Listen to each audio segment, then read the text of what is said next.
Share বাজারে টাকা খাটিয়ে ভবিষ্যৎ সুরক্ষিত করার স্বপ্ন তো আমরা সবাই দেখি, তাই না? কিন্তু যখনই জমানো টাকাটা ইনভেস্ট করার কথা আসে তখনই মাথায় ঘোরে সেই সবচেয়ে বড় কনফিউশন, ডাইরেক্ট শেয়ার কিনবো নাকি মিউচুয়াল ফান্ডে এসআইপি করব। একদিকে সোশ্যাল মিডিয়ায় দেখি কেউ একজন ডাইরেক্ট শেয়ার কিনে ম্যাজিকের মতো টাকাটা ডাবল করে ফেললো, সেটা দেখে বেশ লোভ হয়। আবার পরক্ষণে মাথায় আসে সেই পুরনো ভয়, শেয়ার বাজার মানেই তো রিস্ক, যদি কষ্টের সব টাকা ডুবে যায় তখন মনে হয় তার চেয়ে মিউচুয়াল ফান্ডই ভালো, ওটা তো অন্তত সেফ। কিন্তু সত্যিটা কি জানেন, মিউচুয়াল ফান্ড মানেই যে 100% গ্যারান্টি আর ডাইরেক্ট শেয়ার মানেই যে জুয়া, এই দুটো ধারণা কিন্তু একদম ভুল। দুটোই শেয়ার বাজারের সাথে যুক্ত আর দুটো রাস্তাতেই দারুণ ওয়েলথ বা সম্পদ তৈরি হয়। তফাৎটা শুধু হলো গাড়ি চালানোর পদ্ধতিতে। তাই আজ আমরা কোনো কঠিন ফাইন্যান্সিয়াল শব্দ ব্যবহার না করে একদম পাতি বাংলায় বুঝবো আপনার কষ্টের রোজগারের টাকা লং টার্মে কোথায় রাখলে আপনি রাতে শান্তিতে ঘুমোতে পারবেন আর আপনার টাকাও সঠিক নিয়মে বাড়বে। প্রথমে আসি ডাইরেক্ট শেয়ার বা সরাসরি শেয়ার কেনার কথায়।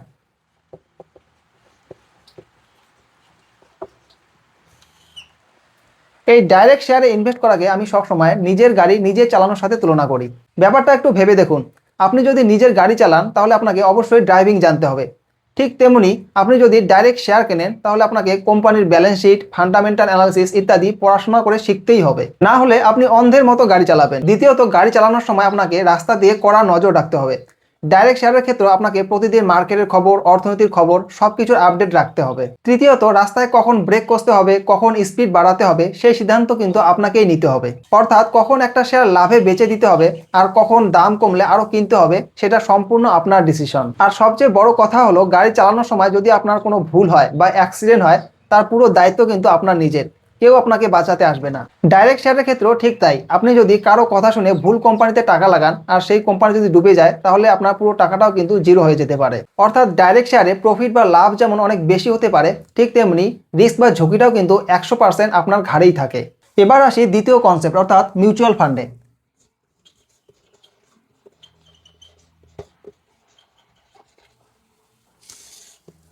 ডাইরেক্ট শেয়ার যদি নিজের চালানো গাড়ি হয় তাহলে মিউচুয়াল ফান্ড জিনিসটা কি? ধরুন আপনার গাড়ি চালানোর কোনো অভিজ্ঞতা নেই, বা অভিজ্ঞতা থাকলেও প্রতিদিন জ্যাম ঠেলে রাস্তা চিনে ড্রাইভ করার মতো সময় বা এনার্জি কোনোটাই আপনার নেই, আপনার শুধু গন্তব্যে পৌঁছানো নিয়ে কথা। তখন আপনি কি করবেন? সোজা একটা এসি ভলভো বাস বা এক্সপ্রেস ট্রেনের টিকিট কাটবেন, তাই তো? মিউচুয়াল ফান্ড হলো ঠিক সেই পাবলিক ভলভো বাস। এখানে আপনার মতো আমার মতো হাজার হাজার মানুষ তাদের জমানো টাকা একটা জায়গায় জমা করে, অর্থাৎ বাসের টিকিট কাটে। আর এই বাসের স্টিয়ারিং কার হাতে থাকে জানেন? একজন হাইলি কোয়ালিফাইড ফাইন্যান্সিয়াল এক্সপার্টের হাতে, যাকে আমরা বলি ফান্ড ম্যানেজার। এই ফান্ড ম্যানেজারের কাজই হলো সারাদিন মার্কেট রিসার্চ করা, কোন কোম্পানির ব্যালেন্স শিট স্ট্রং, কোন কোম্পানির শেয়ারের দাম ভবিষ্যতে বাড়তে পারে, এসব অ্যানালিসিস উনি আর ওনার বিশাল টিম মিলে করেন। আপনাকে কিচ্ছুটি করতে হবে না, আপনি শুধু প্রতি মাসে একটা নির্দিষ্ট অ্যামাউন্ট ওই ফান্ডে ইনভেস্ট করে নিশ্চিন্তে সিটে হেলান দিয়ে বসে থাকবেন। রাস্তায় কোথায় স্পিড ব্রেকার আছে বা জ্যাম থাকলে কোন গলি দিয়ে গাড়ি ঘুরিয়ে নিয়ে যেতে হবে, অর্থাৎ মার্কেট ডাউন হলে কোন শেয়ার বেচতে হবে বা কোনটা নতুন করে কিনতে হবে, সেই পুরো হেডাক বা মাথা ব্যথাটা ওই প্রফেশনাল ড্রাইভারের বা ফান্ড ম্যানেজারের। আপনার হয়ে এই কাজটা করে দেওয়ার জন্য উনি সামান্য কিছু ফি বা চার্জ কাটেন, যাকে শেয়ার বাজারের ভাষায় এক্সপেন্স রেশিও বলা হয়। আর মিউচুয়াল ফান্ডের সবচেয়ে বড় ম্যাজিকটা কোথায় জানেন? ডাইরেক্ট স্টকে 10,000 টাকা দিয়ে আপনি হয়তো 2 থেকে 3টা ভালো কোম্পানি শেয়ার কিনতে পারবেন, কিন্তু মিউচুয়াল ফান্ডে 10,000 টাকা দিলে ফান্ড ম্যানেজার সেটাকে ভেঙে ভেঙে একসাথে 30টা থেকে 50টা আলাদা আলাদা টপ কোম্পানিতে ইনভেস্ট করে দেন। এর ফলে একটা কোম্পানি যদি খারাপ পারফর্ম করেও বাকি 49টা কোম্পানি আপনার টাকা সামলে নেয়। এতে আপনার রিস্ক এক ধাক্কায় অনেকটাই কমে যায়। এতক্ষণ তো আমরা নিজের গাড়ি আর পাবলিক বাসের গল্প শুনলাম, এবার আসুন একদম প্র্যাকটিক্যালি এই দুটোর মধ্যে আসল তফাৎটা কোথায় তা এই ছোট্ট ছকটার মাধ্যমে বুঝে নিই। এই 4টে পয়েন্ট বুঝলেই আপনার কাছে গেমটা পুরো ক্লিয়ার হয়ে যাবে। প্রথম যে পয়েন্টটি নিয়ে আমরা কথা বলবো সেটি হলো নলেজ, অর্থাৎ জ্ঞান। নলেজ। ডাইরেক্ট শেয়ারে ইনভেস্ট করতে গেলে আপনার ফাইন্যান্সিয়াল নলেজ থাকাটা মাস্ট। কোম্পানির ব্যালেন্স শিট পড়া, পি রেশিও বোঝা, ফান্ডামেন্টাল অ্যানালিসিস করা, এগুলো আপনাকে শিখতেই হবে। অন্যদিকে মিউচুয়াল ফান্ডের ক্ষেত্রে আপনার এত ডিটেলস জানার কোনো দরকার নেই, আপনার হয়ে ওই কঠিন অ্যানালিসিসের কাজটা ফান্ড ম্যানেজার আর তার এক্সপার্ট টিম করে দেবে। অর্থাৎ তাহলে আমরা কি দেখলাম? ডাইরেক্ট শেয়ারের ক্ষেত্রে ফাইন্যান্সিয়াল নলেজ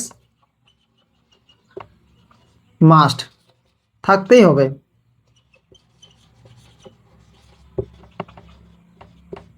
কিন্তু মিউচুয়াল ফান্ডের ক্ষেত্রে ফাইন্যান্সিয়াল নলেজ থাকাটা বাধ্যবাধকতা নয়, অর্থাৎ নট নেসেসারি।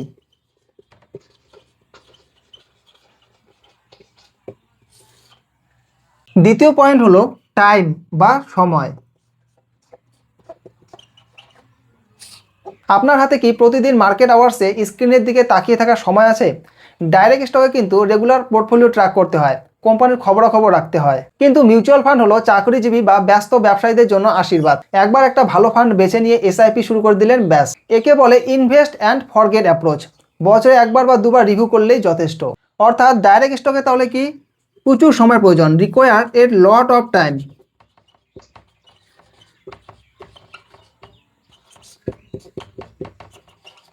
কিন্তু মিউচুয়াল ফান্ডে কি অতটা সময় দেওয়ার প্রয়োজন নেই, বছরে দু একবার রিভিউ করলেই যথেষ্ট। অর্থাৎ ইনভেস্ট অ্যান্ড ফরগেট।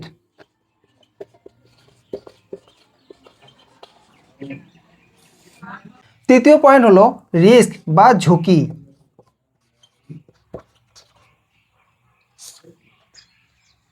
ডাইরেক্ট শেয়ারের রিস্ক সব থেকে বেশি।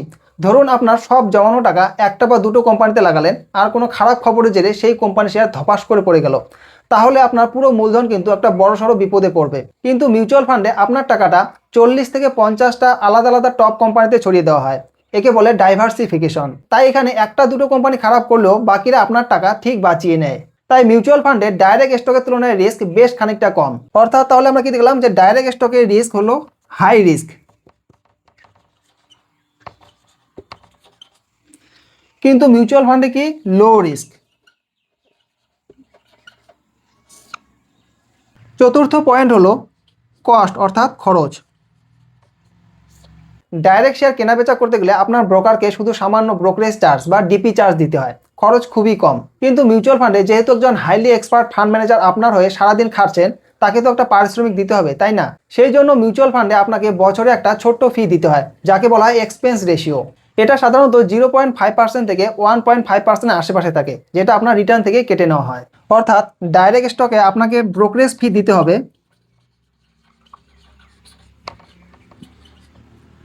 আর মিউচুয়াল ফান্ডের ক্ষেত্রে আপনার জন্য রয়েছে এক্সপেন্স রেশিও,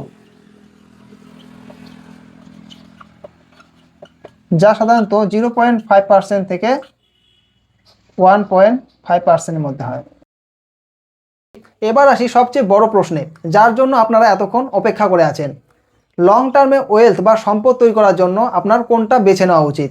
দেখুন, একটা সত্যি কথা বলছি, আমাদের মধ্যে 90% মানুষ যারা সকাল 10টা থেকে বিকেল 5টা পর্যন্ত অফিস করেন বা নিজের ব্যবসা সামলান বা সারাদিন সংসার কাজে ব্যস্ত থাকেন, তাদের জন্য মিউচুয়াল ফান্ড হলো চোখ বন্ধ করে সেরা অপশন। কেন বলছি জানেন? কারণ লং টার্মে সম্পদ তৈরি করার আসল ম্যাজিকটা হলো ডিসিপ্লিন বা নিয়ম, আর পিস অফ মাইন্ড বা মানসিক শান্তি। প্রতিদিন মার্কেট আপ ডাউন দেখে আপনার ব্লাড প্রেশার বাড়ানোর কোনো দরকার নেই। আপনি আপনার নিজের কেরিয়ার বা ব্যবসায় ফোকাস করুন, আর আপনার টাকাকে আপনার হয়ে চুপচাপ কাজ করতে দিন। তাহলে ডাইরেক্ট শেয়ারে কারা ইনভেস্ট করবেন? আপনি তখনই ডাইরেক্ট স্টকে যাবেন যদি আপনার ফাইন্যান্স বা অর্থনীতির প্রতি সত্যিকারের প্যাশন থাকে। যদি আপনি উইকেন্ডে বসে কোম্পানির অ্যানুয়াল রিপোর্ট পড়তে ভালোবাসেন, বা যখন মার্কেট ক্র্যাশ করে আপনার পোর্টফোলিও 20% থেকে 30% মাইনাস দেখায়, তখন যদি প্যানিক না করে চুপচাপ শান্ত হয়ে বসে থাকতে পারেন, তবেই ডাইরেক্ট শেয়ার আপনার জন্য। তবে হ্যাঁ, আপনাদের জন্য আমার একটা স্পেশাল বোনাস টিপস আছে। অনেকেই আছেন যারা সেফটিও চান, আবার নিজে নিজে একটু শেয়ার কিনে মার্কেটটাও শিখতে চান। তাদের জন্য বেস্ট হলো কোর অ্যান্ড স্যাটেলাইট স্ট্র্যাটেজি।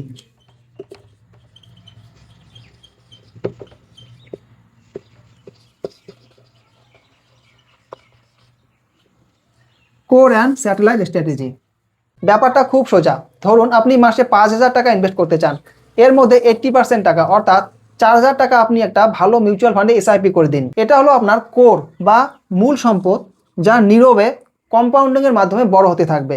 আর বাকি 20% টাকা মানে 1,000 টাকা দিয়ে ডাইরেক্ট শেয়ার কিনে এক্সপেরিমেন্ট করুন, মার্কেট শিখুন। এতে আপনার শেয়ার কেনার শখও মিটলো, মার্কেট শেখাও হলো, আর আপনার মূল টাকার বড় কোনো ক্ষতির রিস্কও থাকলো না। ভিডিওর একদম শেষে এসে আপনাদের শুধু একটা কথাই বলবো, ডাইরেক্ট শেয়ার বা মিউচুয়াল ফান্ড দুটোই কিন্তু একটা লম্বা দৌড় বা ম্যারাথন। শেয়ার বাজারে রাতারাতি বড়লোক হওয়ার কোনো শর্টকাট নেই। এখানে আসল ম্যাজিকটা দেখায় আপনার ধৈর্য আর আপনার নিয়মিত ইনভেস্টমেন্টের অভ্যাস। আজকের ভিডিওটি দেখার পর আপনি নিজেকে কোন দলে রাখছেন? আপনি কি নিজের গাড়ি নিজে চালানোর ডাইরেক্ট স্টক টিমে, নাকি ভলভো বাসে শান্তিতে বসে যাওয়ার মিউচুয়াল ফান্ড টিমে, নাকি আমার 80-20 বোনাস স্ট্র্যাটেজিটা ফলো করবেন ভাবছেন? এক্ষুনি নিচে কমেন্ট করে জানান, আমি আপনাদের সব কমেন্ট পড়বো আর রিপ্লাই দেবো। যদি আজকের এই সহজ আলোচনাটা আপনাদের একটুও কাজে লেগে থাকে বা আপনার মনের কনফিউশন দূর করে থাকে, তাহলে অবশ্যই একটা লাইক দেবেন। আর হ্যাঁ, আপনার সেই বন্ধু বা আত্মীয়কে ভিডিওটি অবশ্যই শেয়ার করুন যে শেয়ার বাজার নিয়ে ভয় পায় বা কনফিউজ হয়ে আছে। দেখা হচ্ছে পরের ভিডিওতে, ততক্ষণ ভালো থাকুন, সুস্থ থাকুন, ইনভেস্ট করতে থাকুন।